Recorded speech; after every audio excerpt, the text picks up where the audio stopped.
Le psalmiste a dit, je suis de la joie quand on me dit, allons à la maison du Seigneur. Il a dit encore, mieux vaut un jour dans tes parvis que 1000 ailleurs.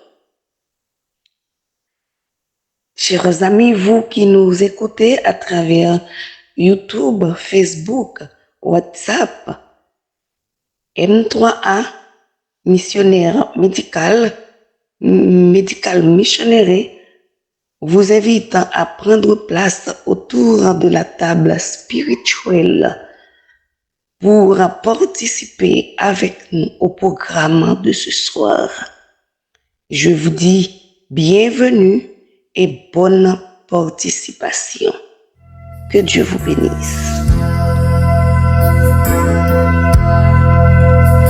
Et un jour qu'a vini, laisse pas gagner chagrin, pas gagner nuage dans le ciel là, ni on de l'eau pour tout plaisir, vague la paix pour tout temps.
Notre Seigneur et notre Dieu, notre Père, Papa non qui est en haut dans le ciel, nous voici devant toi ce moment pour implorer ta miséricorde et ta grâce, pour implorer ta bonté. Seigneur, daigne nous visiter, daigne nous secourir et daigne nous guérir. Nous sommes malades. Tes enfants sur M3A, Medical Missionary, nous tous, oui Seigneur, nous sommes affectés par la lèpre du péché qui gangrène les membres de nos corps, de notre corps. Nous te demandons pitié de ton peuple. Nous sommes pervertis, nous sommes cruels, injustes, égoïstes, sans pitié. Seigneur, nous te demandons pardon pour nos péchés, car si nous souffrons, c'est à cause de nos iniquités, c'est à cause de nos péchés. Nous sommes malades parce que nous n'avons pas su écouter ta voix.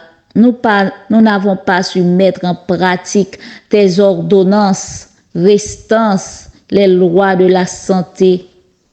Nous souffrons aujourd'hui à cause de notre indignité. Mais tu es miséricordieux. Tu es riche en bonté et en fidélité. Seigneur, nous te demandons de nous visiter, de nous guérir, parce que tu es un docteur compatissant, plein de bonté.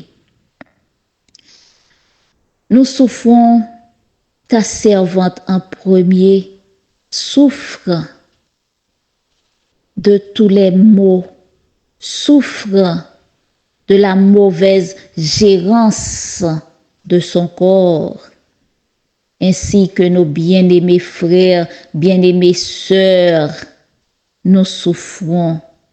Nous qui présentons soir après soir et des prières, des paroles pour consoler les âmes, pour les amener à la repentance, nous aussi, nous sommes coupables envers toi.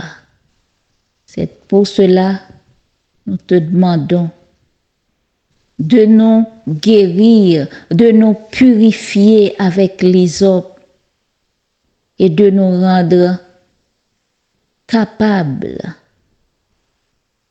pour présenter devant toi un cœur, Seigneur, qui est rempli d'indignation. Un cœur qui veut te dire, fais grâce, fais grâce. Nous avons la lèpre spirituelle entre nous. Nous avons la lèpre qui ravage nos églises, la lèpre de l'apostasie. Mais comme Moïse, comme Esther, comme Daniel, se sont présentés devant toi à l'occasion des grandes apostasies, nous venons devant toi répandre nos cœurs. Seigneur Dieu grand et redoutable, toi qui gardes ton alliance et qui fais miséricorde à ceux qui t'aiment et qui observent tes commandements. Nous avons péché, nous avons commis l'iniquité, nous avons été méchants et rebelles. Nous nous sommes détournés de tes commandements et de tes ordonnances. Nous n'avons pas écouté tes serviteurs, les prophètes, tes servantes, la prophétesse, qui ont parlé en ton nom, à nos rois, à nos présidents, à nos conciles, à nos chefs, à nos pères, à nos parents, à tout le peuple du pays, à ton Église. À toi, Seigneur, est la justice et à nous la confusion de face en ce jour. Seigneur, pardon. Pardon pour ce qui se passe dans l'Église qui nous rend malades. C'est la carie à nos os. Seigneur, aie pitié de nous. Aie pitié de nous, Père. Aie pitié de nous. La calamité arrive. La calamité vient sur nous. Nous te demandons de nous épargner. Nous te supplions d'épargner tes fils, tes filles, nos enfants.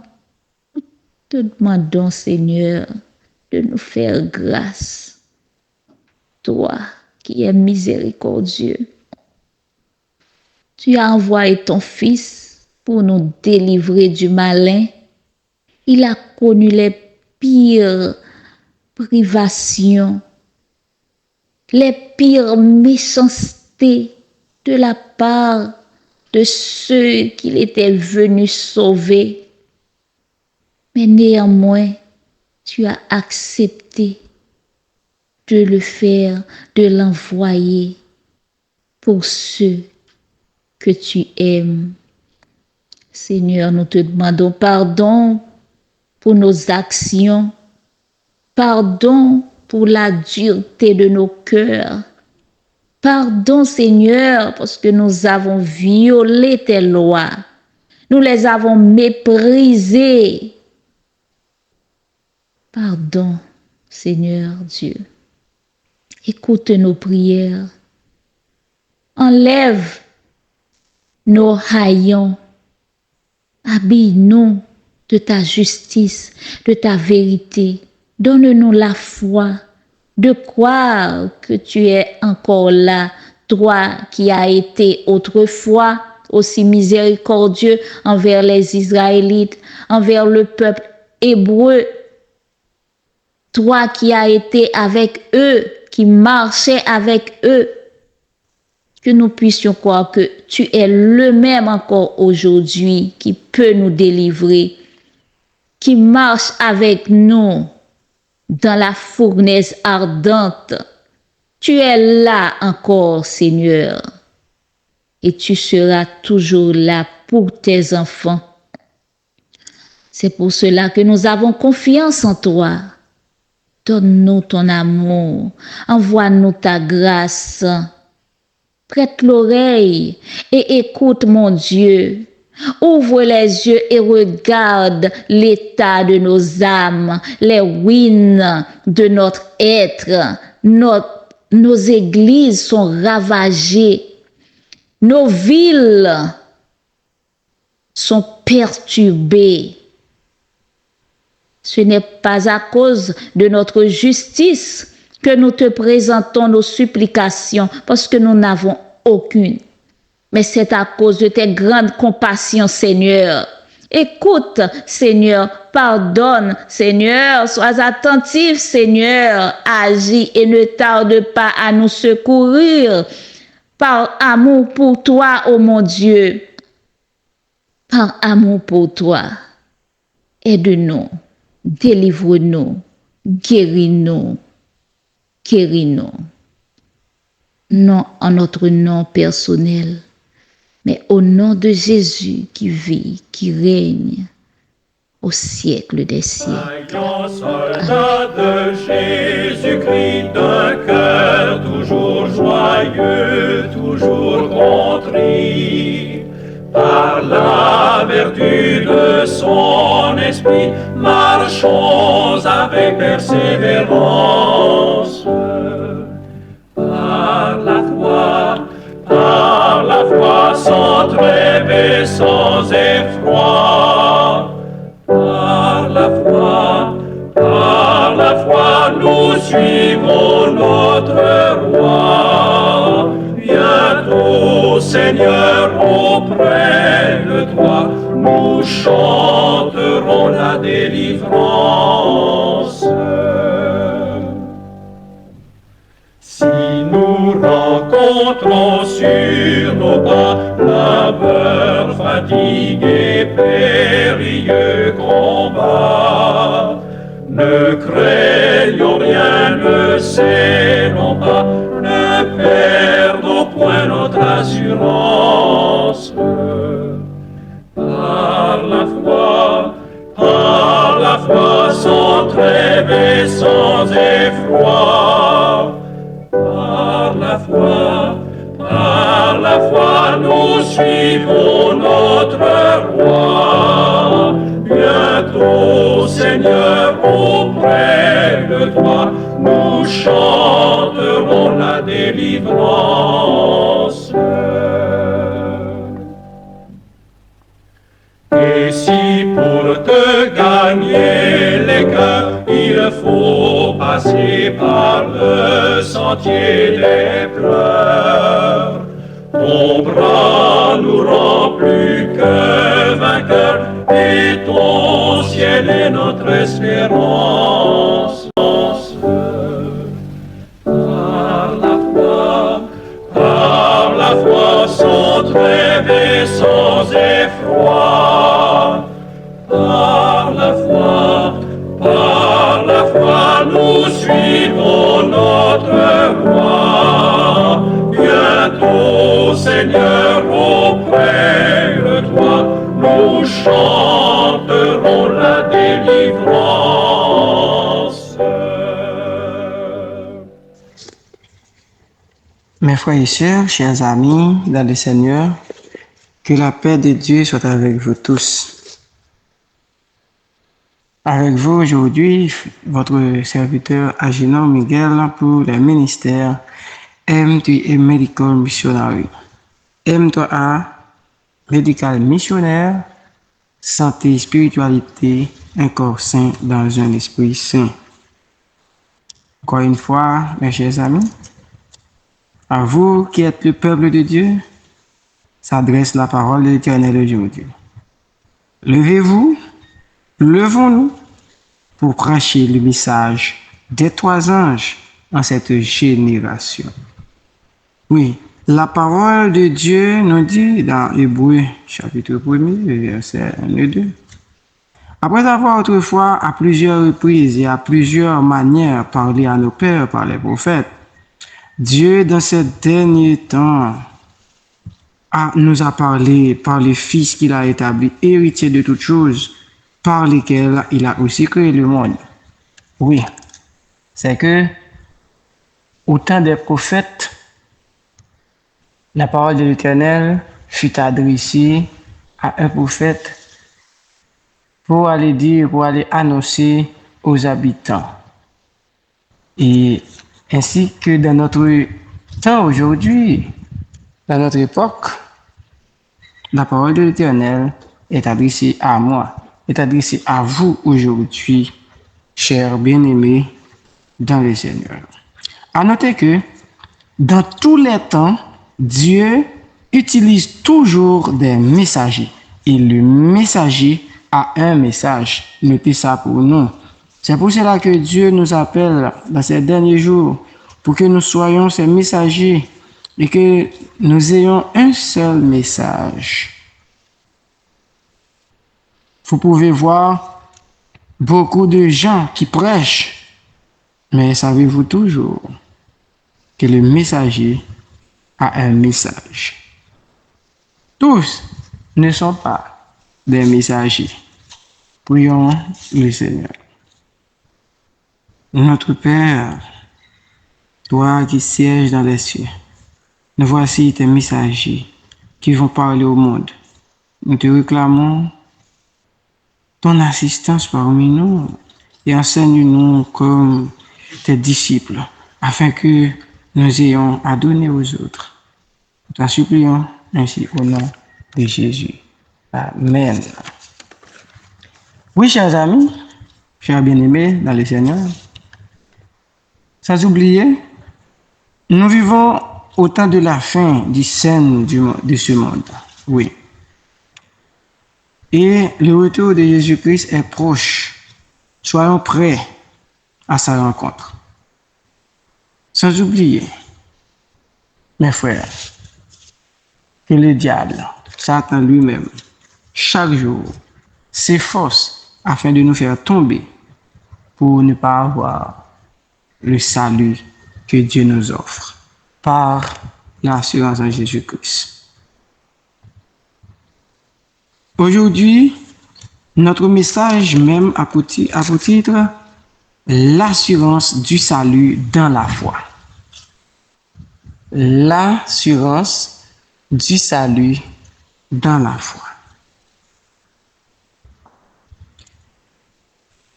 Je vais vous expliquer, vous essayer et de faire comprendre, je vais essayer de vous faire comprendre qu'est-ce que la foi même, qu'est-ce que la Bible dit de la foi. Oui, nous avons vu que Dieu a parlé autrefois par les prophètes et aujourd'hui, il parle à vous qui nous écoutez par Jésus-Christ en qui nous avons l'assurance du salut. Et le messager a un message.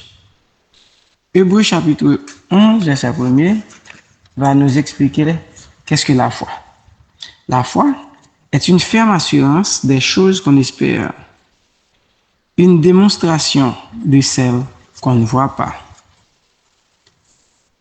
Pour l'avoir possédée, les anciens ont obtenu le témoignage favorable. Il a fallu un témoignage favorable pour que les anciens ont accepté et ont la foi.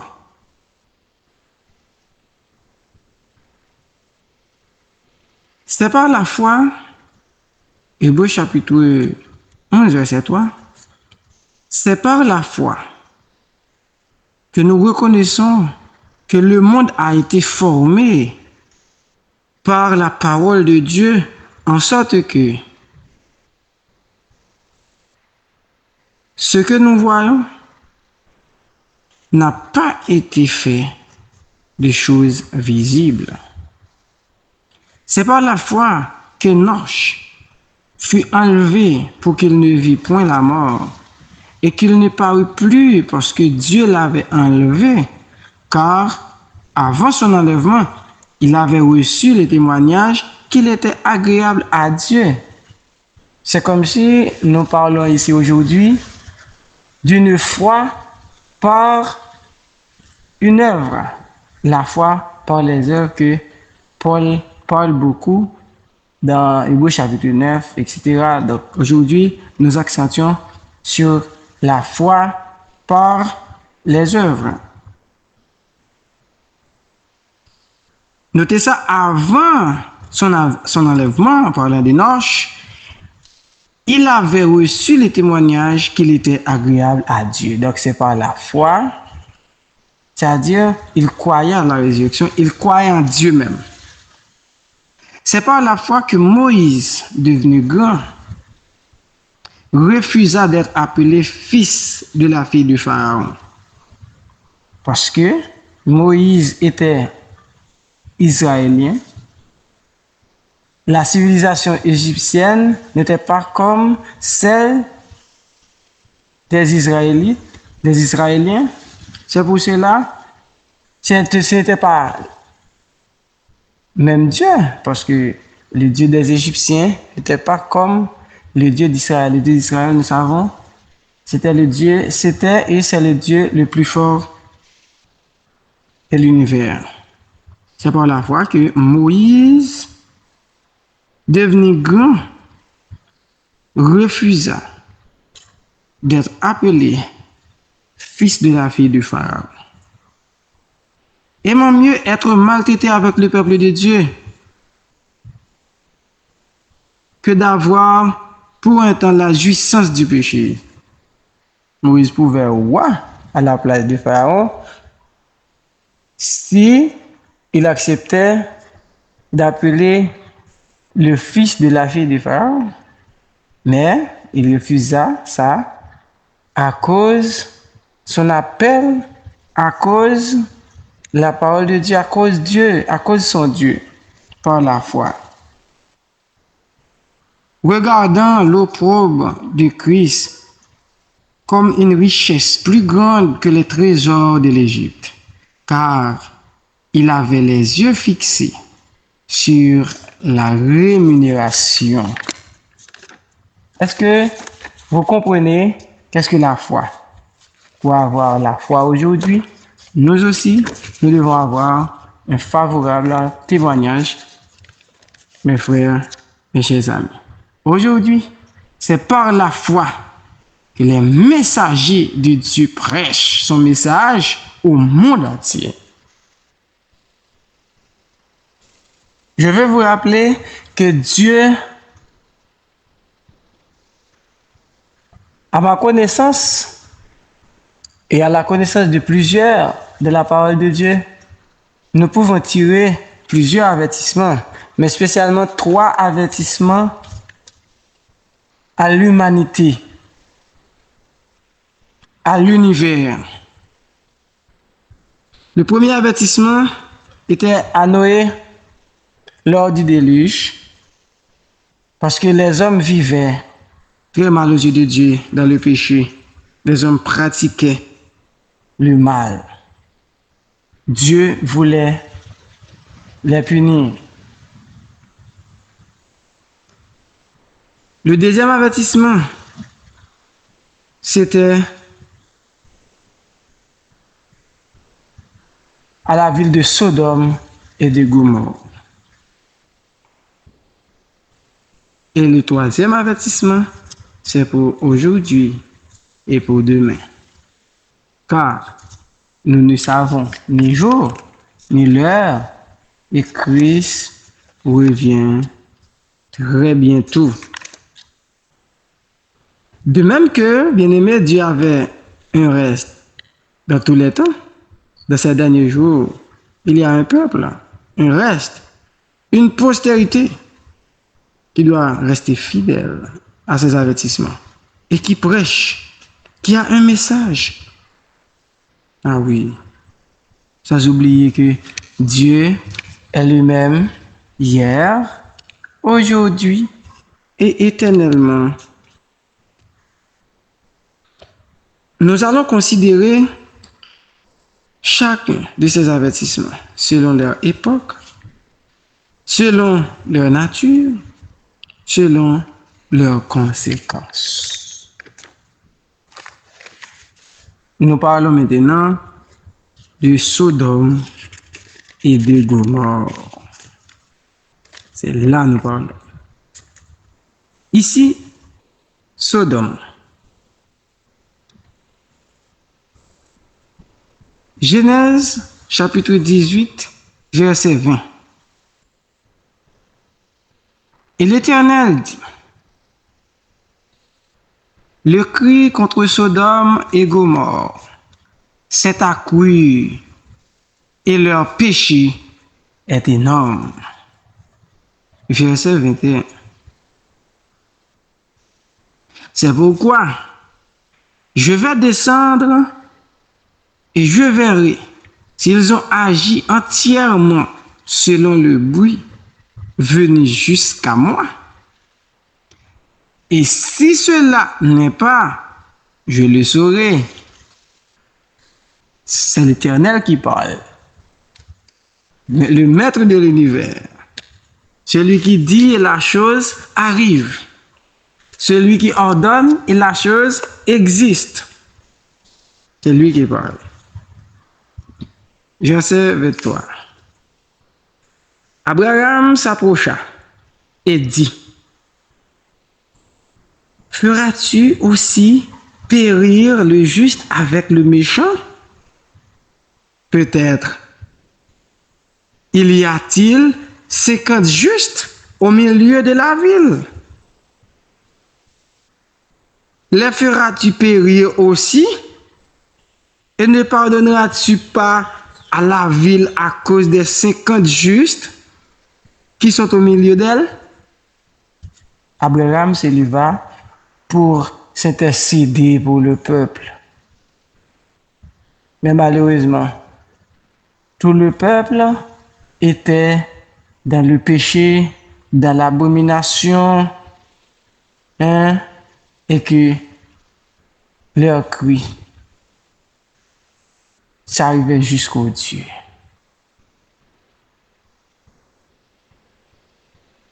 Oui, verset 25. Abraham dit, faire mourir le juste avec le méchant, en sorte qu'il en soit du juste comme du méchant, loin de toi cette manière d'agir, loin de toi. Celui qui juge toute la terre, n'exercera-t-il pas la justice? Et l'Éternel dit, si je trouve dans Sodome 50 justes au milieu de la ville, je pardonnerai à toute la ville à cause d'eux. Chers amis, chers frères et sœurs, examinons pendant 10, 15, même 30 secondes comment dans deux villes voisines, il n'y a pas 50 justes. Et aujourd'hui, considérons le monde entier. Combien a-t-il de justes dans l'univers? Il n'y a pas 50 justes. Et l'Éternel dit, si je trouve dans Sodome 50 justes au milieu de la ville de Sodome, je pardonnerai à toute la ville à cause d'eux. Il n'y a pas de 50. Au verset 28, Abraham diminue la quantité de 50 à 45. S'il y a 45 justes, il n'y a pas de 45 justes. Excusez-moi, Seigneur, s'il y a 20 justes, malgré cela, il n'y a pas 20 justes. Oh, Seigneur, s'il y a 10 justes, il n'y a pas 10 justes dans Sodome. C'est pour cela qu'aujourd'hui, je vous ai dit, tous ne sont pas des messagers. Le messager a un message. Il y a beaucoup qui prêchent. Il y a beaucoup, oui, mais tous ne sont pas des messagers. Il n'y a pas 10 justes, mes frères et sœurs. Au verset 33. Au verset 33. L'Éternel s'en alla lorsqu'il eut achevé de parler à Abraham. Oui. S'il n'y a pas même 10 justes dans la ville, l'Éternel s'en alla après avoir achevé de parler à Abraham. Et Abraham retourna dans sa demeure. Notons, frères et sœurs, notons. De même que Dieu a averti Abraham, qui est injuste, qui n'était pas dans la ville de Sodome,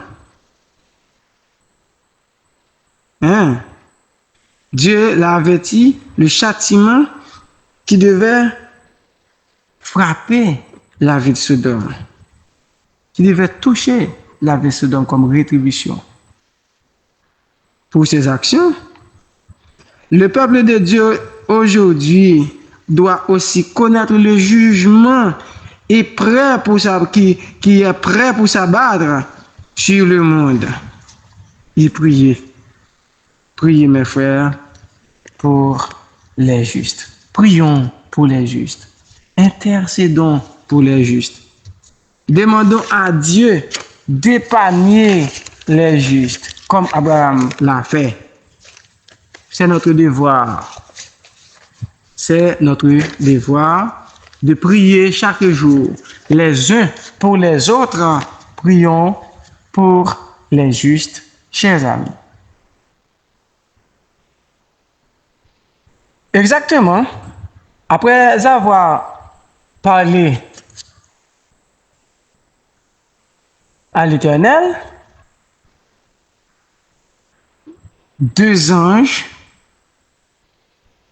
furent apparus dans la ville de Sodome et l'eau qui était assise à la porte de la ville, l'eau se leva pour saluer les anges. Dans le chapitre 19 de la Genèse, le verset 1 à 5, ce verset montre comment les habitants de Sodome et de Gomorrhe vivaient dans une grande abomination qui s'élevait jusqu'aux cieux. Là, ils demandaient à l'eau de les donner les anges qui étaient chez lui pour coucher avec lui, avec eux, même si ils étaient tous deux garçons. C'était un garçon. Et pourtant, aujourd'hui, la même chose, presque, la même chose. Nous ne pouvons pas généraliser le cas, mais ça existe aujourd'hui. Ça montre comment les habitants vivaient dans une grande abomination et leur cri s'élevait jusqu'aux cieux. C'est de même. Au temps de Noé, les hommes vivaient dans la méchanceté, dans l'iniquité. Et Dieu avait choisi Noé pour prêcher la repentance aux pécheurs qui n'ont répondu pas à l'appel, comme vous le savez, et un déluge avait fait. Aujourd'hui, Dieu a un peuple qui prêche le dernier avertissement aux habitants de la terre. Nous voulons parler des 3 avertissements que je vous ai dit. Le 3e avertissement après Noé, après Sodome, c'est pour nous aujourd'hui dans Apocalypse, chapitre 14, versets 6 à 12. Le message des 3 anges, le dernier message de miséricorde, le dernier avertissement. Nous n'avons pas de temps à perdre. Nous n'avons pas même 1 minute à perdre, mes chers amis. Et nous n'avons pas de temps à perdre. La porte de la grâce va bientôt fermer. Un avertissement à triple portée pour l'annoncer aux habitants de la terre, à toute nation, à toute tribu, à tout peuple, chers amis.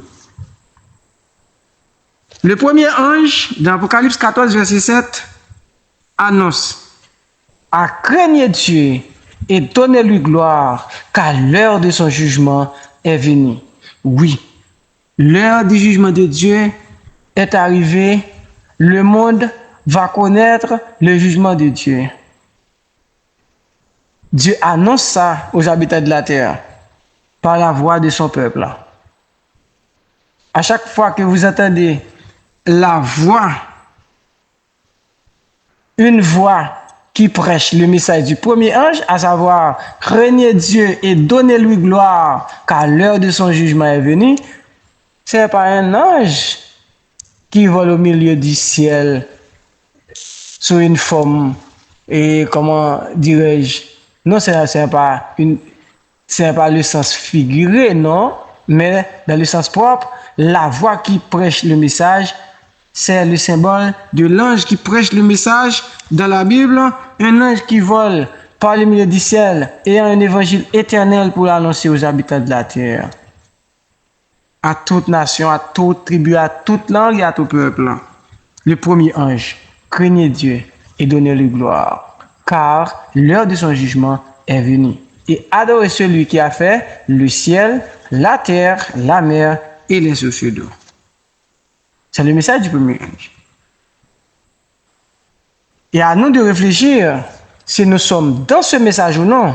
Sinon, l'heure est arrivée de vous rapprocher de Dieu rapidement, parce que l'heure du jugement de Dieu est déjà venue.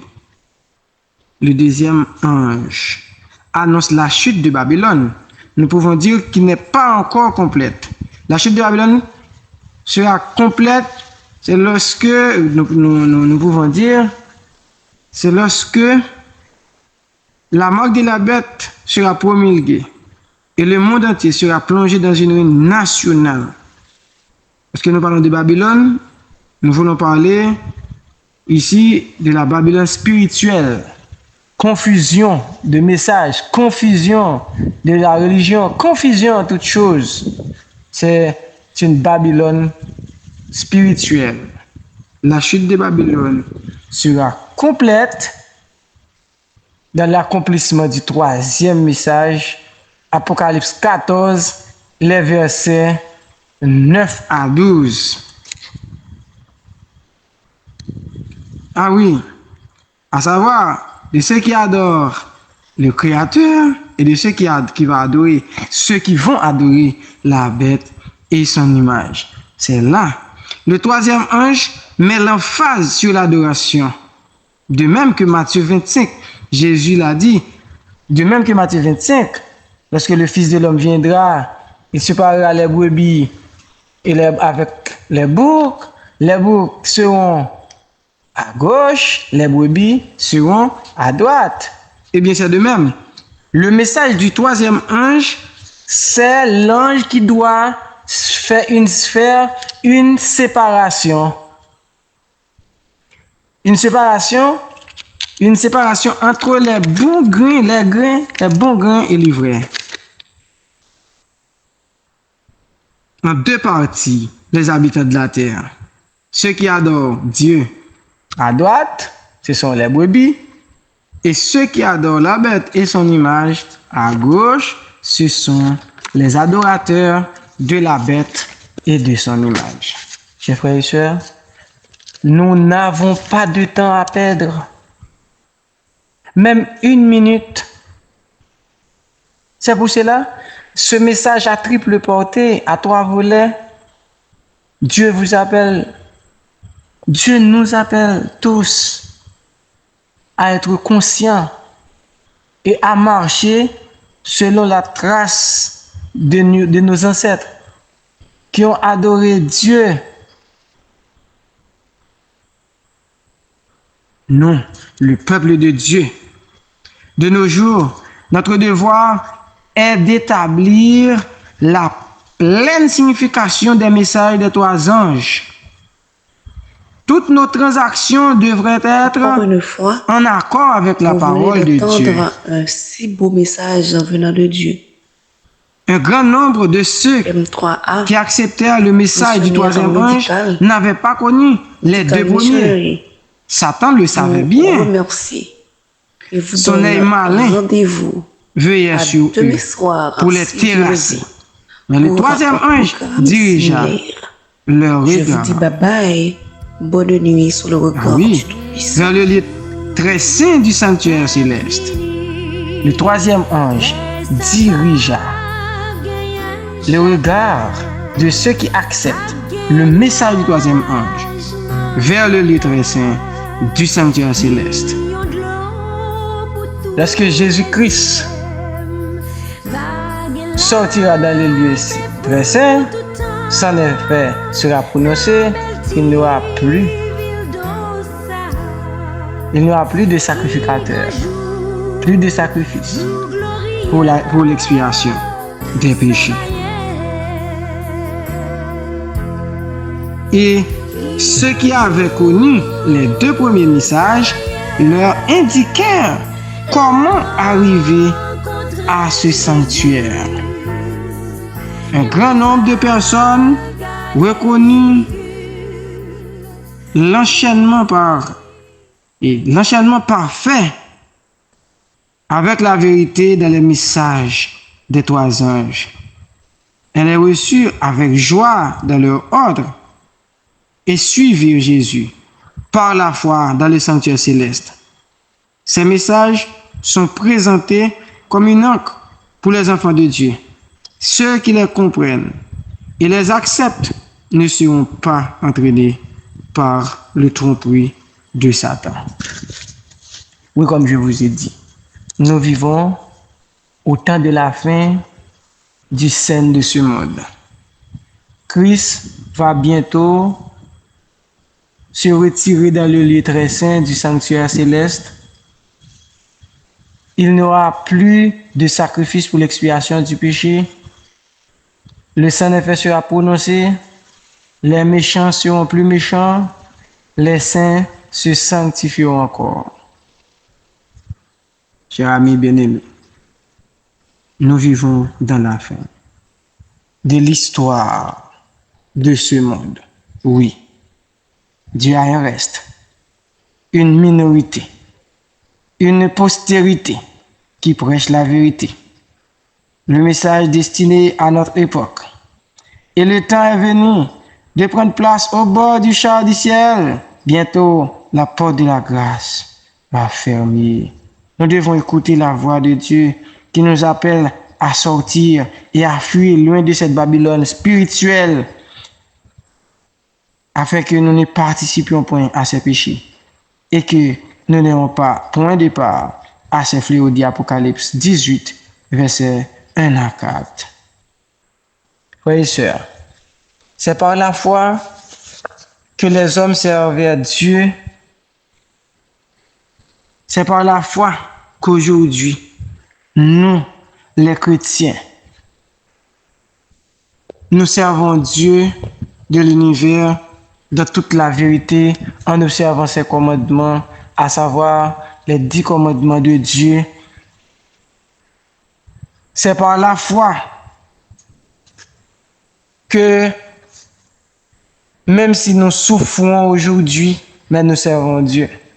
C'est par la foi que nous n'adorons pas la bête et son image, qui est le dernier message d'avertissement, le dernier message de miséricorde pour l'humanité. C'est par la foi que nous n'adorons pas la bête et son image jusqu'au péril de la vie pour pouvoir gagner la vie éternelle que Dieu offre. Frères et sœurs, je vous en prie et je vous rappelle, je m'adresse à vous tous qui m'écoutez aujourd'hui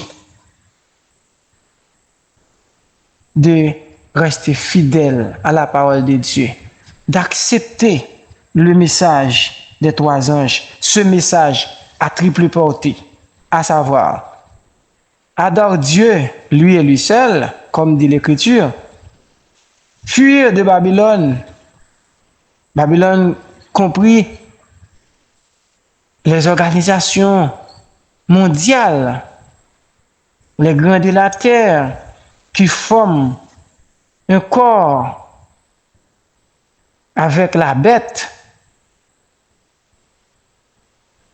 qui forment un seul corps avec Satan et la bête même. D'après toute la Bible, Daniel 7, Apocalypse 13, Apocalypse 17, c'est le pouvoir puissant de la papauté. C'est le pouvoir puissant de la papauté. Les hommes, comme dit dans Apocalypse chapitre 3, le verset 10, si aujourd'hui nous gardons la parole de Dieu dans l'assurance, dans la foi, comme a dit le titre du message d'aujourd'hui, si nous gardons la parole de Dieu aujourd'hui, de même que Philadelphie a gardé la parole, la persévérance en Dieu, Dieu promet, Jésus nous promet, il nous gardera de cette tribulation qui va venir sur le monde pour éprouver les habitants de la terre, à savoir la marque de la bête et son image. Que Dieu vous bénisse et vous aide à comprendre ces paroles et à les mettre en pratique, car les jours viennent où nous aurons un examen à passer, soit pour adorer la bête et son image, soit pour adorer le Créateur pour la vie éternelle. Adorer la bête et son image, c'est pour l'enfer, la GN. C'est parce que c'est adorer le dragon, c'est adorer Satan. Et adorer Dieu, c'est pour la vie éternelle, parce que c'est Dieu, le Créateur, qui mérite d'être adoré. C'était avec vous, votre frère Agénor Miguel, pour le ministère M3A Médical Missionnaire. M3A Medical Missionary. Que Dieu vous bénisse.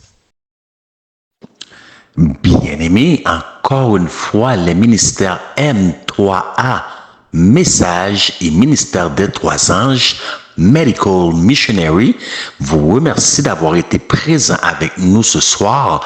Partagez en grand nombre avec tous vos bien-aimés et nous nous donnons rendez-vous demain soir, si Dieu le veut. Que Dieu vous bénisse.